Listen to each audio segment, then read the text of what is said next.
Hello my dear YouTube family, welcome back to Neeta tarot. ಇವತ್ತು ನಾನು ಯಾವ ವಿಚಾರವಾಗಿ ರೀಡಿಂಗ್ ಮಾಡ್ತಾ ಇದ್ದೀನಿ ಅಂತ ಹೇಳಿದ್ರೆ, ಇವತ್ತು ಡಿಸೆಂಬರ್ 1 ಆಗಿದೆ.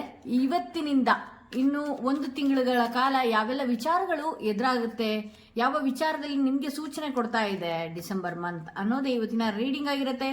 ಯಾರೆಲ್ಲ ಈ ವಿಡಿಯೋ ನೋಡ್ತಾ ಇದ್ರಿ ದಯವಿಟ್ಟು ಫಾಲೋ ಮಾಡೋದನ್ನ, ಸಬ್ಸ್ಕ್ರೈಬ್ ಮಾಡೋದನ್ನ ಮರಿಬೇಡಿ ಅಂತ ಹೇಳ್ತಾ, ಆಕ್ಚುಲ್ ಆಗಿ ನೀವು ಯಾವುದಾದ್ರೂ ಒಂದು ಪ್ರಮೋಷನ್ ವಿಚಾರ ಆಗಿರಬಹುದು, ಯಾವುದೇ ಒಂದು ವಿಚಾರವಾಗಿರಬಹುದು, ಅದನ್ನ ತುಂಬಾ ಸ್ಟ್ರಗಲ್ ಮಾಡ್ತಾ ಇದ್ದೀರಿ.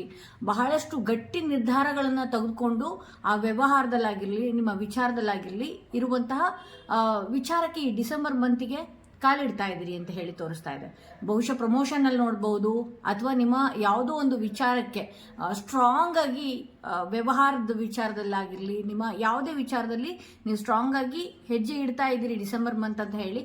ಇಲ್ಲಿ ಜಡ್ಜ್ಮೆಂಟ್ ಕಾರ್ಡ್ ಬಂದಿರೋದ್ರಿಂದ ನಿಮ್ಮ ಯಾವುದೇ ಒಂದು ವಿಚಾರವಾಗಿರಲಿ ಬಹಳಷ್ಟು ನೋವುಗಳನ್ನ ಏನಾದರೂ ತಿಂತಾ ಇದ್ರೆ ಆ ನೋವಿನ ಅಂತ್ಯ ಆಗ್ತಾ ಇದೆ. ಆ ನೋವಿಗೆ ಅಂತ್ಯ ಆಗಿ ಏನೇ ಒಂದು ಪರಿಸ್ಥಿತಿಯಲ್ಲಿ, ಈಗಿನ ಪರಿಸ್ಥಿತಿಯಲ್ಲಿ ನೀವಿದ್ರೂ ಕೂಡ ಅದು ಒಂದು ಒಂದು ಕರ್ಮದ ಅನುಸಾರವಾಗಿ ಅನುಭವಿಸ್ತಾ ಇದ್ದೀರಿ. ಖುಷಿ ಇರ್ಬೋದು, ದುಃಖ ಇರ್ಬೋದು, ಹಣಕಾಸಿನ ವಿಚಾರದಲ್ಲಾಗಿರ್ಬೋದು, ಯಾವುದೇ ಒಂದು ಇರಬಹುದು. ಯಾಕಿಷ್ಟು ನೋವು, ನಾನು ಇಷ್ಟೆಲ್ಲ ಮಾಡಿದ್ರು ಕೂಡ ಇನ್ನೂ ಕೂಡ ನಂಗೆ ನೋವಿದೆ ಅಂತ ಹೇಳಿ ನೀವೇನಾದ್ರು ಅಂದ್ಕೊಂಡಿದ್ರೆ ಅದು ಒಂದು ಕರ್ಮದ ಅನುಸಾರವಾಗಿ ಈಗಿನ ಸಮಯ ನಡೀತಿದೆ ಅಂತ ಹೇಳಿ. ಇಲ್ಲಿ 4 ಆಫ್ ಕಪ್ಸ್ ಬಂದಿರೋದ್ರಿಂದ ನಿಮಗೆ ಸಾಕಷ್ಟು ಅವಕಾಶಗಳಿದೆ. ನಿಮ್ಮ ಲೈಫಲ್ಲಿ ಬಹಳಷ್ಟು ಅವಕಾಶಗಳೆಲ್ಲನೂ ಇದೆ. ಅದ್ರ ಕಡೆ ನೀವು ಗಮನ ಹರಿಸ್ತಾ ಇಲ್ಲ.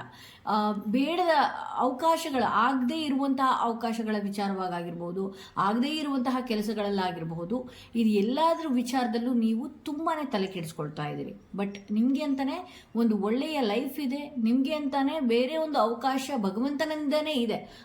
ಅದ್ರ ಕಡೆ ನೀವು ಗಮನ ಕೊಡ್ತಾ ಇಲ್ಲ. ಓಕೆ, ಸೊ ಇಲ್ಲಿ 3 ಆಫ್ ವಾಂಡ್ಸ್ ಬಂದಿರೋದ್ರಿಂದ ನೀವು ಯಾವುದೇ ಒಂದು ನಿರ್ಧಾರ ತಗೊಳ್ಳೋದಾದ್ರೂ ಕೂಡ ರೈಟ್ ಡಿಸಿಷನ್ನ ನೀವು ತಗೊಳ್ಬೇಕಾಗತ್ತೆ. ಈ 3 ವಾರಗಳ ನಂತರ ನೀವು ನಿಮ್ಮ ಲೈಫಲ್ಲಿ ಒಂದು ಒಳ್ಳೆಯ ಡಿಸಿಷನ್ ಏನಿದೆಯಲ್ಲ, ಆ ಡಿಸಿಷನ್ ತಗೊಳ್ಳುವಂತಹ ಸಾಧ್ಯತೆಯೂ ಕೂಡ ಇದೆ. ಒಂದು ಸರಿಯಾದ ಟ್ರಾವೆಲಿಂಗಲ್ಲಾಗಿರ್ಬೋದು, ಅಥವಾ ನಿಮ್ಮ ವ್ಯವಹಾರದ ವಿಚಾರದಲ್ಲಾಗಿರಬಹುದು, ಯಾವುದೋ ಒಂದು ಸಂಬಂಧಗಳ ವಿಚಾರದಲ್ಲಾಗಿರಬಹುದು, ಒಂದು ದೃಢ ನಿರ್ಧಾರನ, ಸರಿಯಾದ ದಾರಿ ಒಂದು ನಿಮಗೆ ಸಿಗೋದಿದೆ ಅಂತ ಹೇಳಿ. ಇಲ್ಲಿ ಡೆವಿಲ್ ಕಾರ್ಡ್ ಬಂದಿರೋದ್ರಿಂದ ಈ ಮಂತಲ್ಲಿ ನೀವು ಸಾಕಷ್ಟು ಜನ ಯಾರೆಲ್ಲ ಈ ರೀಡಿಂಗ್ ನೋಡ್ತಾ ಇದ್ದೀರಲ್ಲ, ಈ ಮಂತಲ್ಲಿ, ಇದು ಡಿಸೆಂಬರ್ ಮಂತ್, ಈ ವರ್ಷದ ಕೊನೆಯ ತಿಂಗಳು, ಈ ಮಂತಲ್ಲಿ ನಿಮಗೆ ಏನೆಲ್ಲ ನೆಗೆಟಿವ್ ಎನರ್ಜಿ ಇದೆ, ಕೆಟ್ಟ ದೃಷ್ಟಿ ಇದೆ, ಕಣ್ಣು ದೃಷ್ಟಿಗಳಿದೆ, ಈ ಮಾಟ ಮಂತ್ರ, ಬ್ಲ್ಯಾಕ್ ಮ್ಯಾಜಿಕ್, ಈ ರೀತಿ ಎಲ್ಲ ಏನಿದೆಯಲ್ಲ, ನೀವು ಒಂದಷ್ಟು ಒಳ್ಳೆಯ ಪುಣ್ಯ ಕ್ಷೇತ್ರಗಳಿಗೆ ಹೋಗುವಂಥದ್ದು. ಯಾಕೆಂದರೆ ಇದನ್ನು ಹೊತ್ತುಕೊಂಡು ನೀವು ಹೊಸ ವರ್ಷಕ್ಕೆ ಹೋಗುವಂತಹ ಅವಶ್ಯಕತೆಗಳಿಲ್ಲ. ಓಕೆ, ಇಲ್ಲಿ 7 ಆಫ್ ಕಪ್ಸ್ ಬಂದಿರೋದ್ರಿಂದ ಏನಾಗುತ್ತೆ ಅಂತ ಹೇಳಿದ್ರೆ, ಮುಂದಿನ ವರ್ಷ ಜನವರಿಯಲ್ಲಿ ನಿಮಗೆ ಬಹಳಷ್ಟು ಯೋಗಗಳಿದೆ. ಆ ಯೋಗಗಳು ತಗೊಳ್ಳೋದಕ್ಕೂ ಕೂಡ ನಿಮ್ಮ ಕೈಲಿ ಆಗದೆ ಇರುವಂತಹದ್ದು ಆಗತ್ತೆ. ನಿಮ್ಮ ಲೈಫಲ್ಲಿ ಒಳ್ಳೇದು ಕೂಡ ಆಗದೆ ಇರುವುದಕ್ಕೆ ತುಂಬಾನೇ ಡಿಲೇ ಆಗುವಂತಹ ಸಾಧ್ಯತೆಗಳಿದೆ. ಸೊ ಹಾಗಾಗಿ ಇಲ್ಲಿ ಡೆವಿಲ್ ಕಾರ್ಡ್ ಔಟ್ಕಮ್ ಬರ್ತಾ ಇರೋದ್ರಿಂದ, 7 ಆಫ್ ಕಪ್ಸ್ ಬರ್ತಾ ಇರೋದ್ರಿಂದ ನಿಮ್ಮ ಮೇಲೆ ಕೆಲವು ಕಣ್ಣು ದೃಷ್ಟಿಗಳು ಜಾಸ್ತಿ ಆಗುವಂಥದ್ದು. ಹಾಗೆ ಯಾವುದು ಸರಿ ಯಾವುದು ತಪ್ಪು ಅಂತ ಚೂಸ್ ಮಾಡ್ಕೊಳ್ದೆ, ಯಾವ ನಿರ್ಧಾರ ನಾನು ತಗೊಳ್ಬೇಕು, ಯಾವ ಸಂಬಂಧನ ನಂಬಬೇಕು, ಯಾವ ಸಂಬಂಧನ ಬಿಡಬೇಕು, ನಾನು ಯಾವ ಬಿಸ್ನೆಸ್ ಮಾಡಬೇಕು, ಯಾವ ಬಿಸ್ನೆಸ್ ಮಾಡಬಾರ್ದು ಅನ್ನುವಂತಹ ಕನ್ಫ್ಯೂಷನ್ನಲ್ಲೇ ಜನವರಿಗೆ ಹೋಗ್ಬಿಡ್ತೀರಿ. ಸೊ ಅದಕ್ಕಾಗಿ ನಾನು ಏನು ಹೇಳ್ತಾ ಇದ್ದೀನಿ, ಈ ಎಲ್ಲ ಒಂದು ಟ್ಯಾರೋ ರೀಡಿಂಗ್ ಏನಿದೆಯಲ್ಲ, ಮುನ್ಸೂಚನೆ.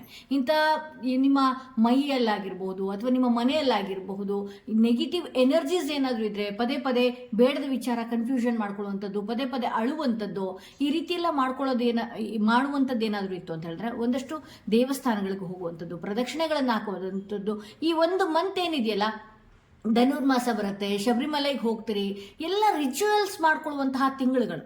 ಇದನ್ನೆಲ್ಲ ಮಾಡಿಕೊಂಡು ನೀವು ಯಾವುದೋ ಹರಳಿ ಮರಕ್ಕೆ ಪ್ರದಕ್ಷಿಣೆ ಹಾಕ್ತಿರೋ, ಹರಳಿ ಮರದ ಮುಂದೆ ದೀಪಗಳನ್ನು ಇಡ್ತಿರೋ, ಬ್ರಾಹ್ಮಿ ಮುಹೂರ್ತದಲ್ಲಿ ಎದ್ದು ಮೆಡಿಟೇಷನ್ಗಳನ್ನು ಮಾಡ್ತಿರೋ, ಇದನ್ನೆಲ್ಲ ಮಾಡ್ಕೊಳ್ಳೋದ್ರಿಂದ ನೀವೇನು ಮಾಡ್ತೀರಿ, ಮುಂದಿನ ವರ್ಷ ಏನಿದೆಯಲ್ಲ, ಮುಂದಿನ ವರ್ಷ ಒಂದು ಪಾಸಿಟಿವ್ ಎನರ್ಜಿಯಿಂದ ನೀವು ಕಾಲಿಡ್ತೀರಿ ಅಂತ ಹೇಳಿ. ಇಲ್ಲಿ ಬಹಳಷ್ಟು ಕೆಟ್ಟ ಜನಗಳ ತೊಂದರೆಗಳಾಗಿರ್ಬೋದು, ಅಥವಾ ನೀವು ಬಹಳಷ್ಟು ಇಲ್ಲಿ ಕೆಲವ್ರ ಲೈಫಲ್ಲಿ ನೆಗೆಟಿವ್ ಎನರ್ಜಿನೂ ಕೂಡ ಇದೆ. ನಾನು ಅದಕ್ಕಾಗಿ ಹೇಳ್ತೀನಿ ಅಂತ ಹೇಳಿದ್ರೆ, ಬ್ಲ್ಯಾಕ್ ಟರ್ಮಲಿನ್ ದಯವಿಟ್ಟು ಧರಿಸಿ. ಯಾರೆಲ್ಲ ಈ ವರ್ಷದಲ್ಲಿ ಈ ರೀಡಿಂಗ್ನ ನೀವು ನೋಡ್ತಾ ಇದ್ದೀರಿ, ಬ್ಲ್ಯಾಕ್ ಟರ್ಮಲಿನ್ ಧರಿಸೇ ನೆಕ್ಸ್ಟ್ ಇಯರ್ಗೆ ಕಾಲಿಡಿ. ಯಾಕೆಂದರೆ ನಿಮ್ಮ ಆರ ಆಗಿರ್ಬೋದು, ನಿಮ್ಮ ಎನರ್ಜೀಸ್ ಆಗಿರ್ಬೋದು, ನೀವೇನಾದರೂ ಪೂಜೆ ಪುನಸ್ಕಾರ ಮಾಡಿದಂಥದ್ದು ಕೂಡ ನಿಮ್ಮ ಆರದೊಳಗಡೆ ಬೇಗ ಹೊಕ್ಕತ್ತೆ ಅಂತಲೇ ಹೇಳ್ಬಹುದು. ಇನ್ನು ಕೆಲವ್ರ ಲೈಫಲ್ಲಿ ಬಹಳನೇ ದುಃಖ ಅನುಭವಿಸ್ತಾ ಇದ್ದೀನಿ, ಆಗುವಂತಹ ಕೆಲಸ ಆಗ್ತಾ ಇಲ್ಲ ಅಂತ ಹೇಳೋದಾದ್ರೆ, ಅದು ಒಂದು ಕರ್ಮದ ಅನುಸಾರವಾಗಿ ನಡೀತಾ ಇದೆ. ಇನ್ನೆಲ್ಲಾನು ಸರಿ ಹೋಗುತ್ತೆ. ಇನ್ನು 3 ವಾರ ವಾರಗಳ ನಂತರ ಏನಿದೆಯಲ್ಲ, ಒಂದು ಸರಿಯಾದ ದಾರಿ ನಿಮ್ಮ ಯಶಸ್ಸಿನ ಎಡೆಗೆ ನೀವು ಹೋಗಬೇಕು ಅಂತೇಳಿ, ಅಥವಾ ಸರಿಯಾದ ದಾರಿ ನಿಮ್ಗೊಂದು ಸಿಗುವಂಥದ್ದಿದೆ. ಅದಕ್ಕೂ ಕೂಡ ಕೆಟ್ಟ ಜನಗಳ ಕಣ್ಣ ಬರುವಂತಹ ಸಾಧ್ಯತೆ ಇದೆ. ಸೊ ನೀವು ನಿಮ್ಮನ್ನ ಪ್ರೊಟೆಕ್ಟ್ ಮಾಡ್ಕೊಳ್ಳಿ ಅಂತ ಹೇಳ್ತಾ, ಡಿಸೆಂಬರ್ 1ನೇ ತಾರೀಕಿನ ಭವಿಷ್ಯ ಇದಾಗಿತ್ತು ಅಂತ ಹೇಳ್ತಾ, ಬಹಳ ಬೇಗನೆ ನಾನು ಈ ರೀಡಿಂಗ್ನ ಮಾಡಿದ್ದೀನಿ. ಬಹಳ ಬೇಗ ರೀಡಿಂಗ್ ಮಾಡಿದ್ದೀನಿ, ಮತ್ತಷ್ಟು ರೀಡಿಂಗ್ಸ್ಗಳನ್ನ ಕೊಡ್ತಾ ಹೋಗ್ತೀನಿ ಅಂತ ಹೇಳ್ತಾ ಈ ವಿಡಿಯೋನ ಇಲ್ಲಿಗೆ ಮುಗಿಸ್ತಾ ಇದ್ದೀನಿ. ಮತ್ತಷ್ಟು ವಿಡಿಯೋದೊಂದಿಗೆ ನಾನು ನಿಮ್ಮನ್ನ ಭೇಟಿ ಆಗ್ತೀನಿ.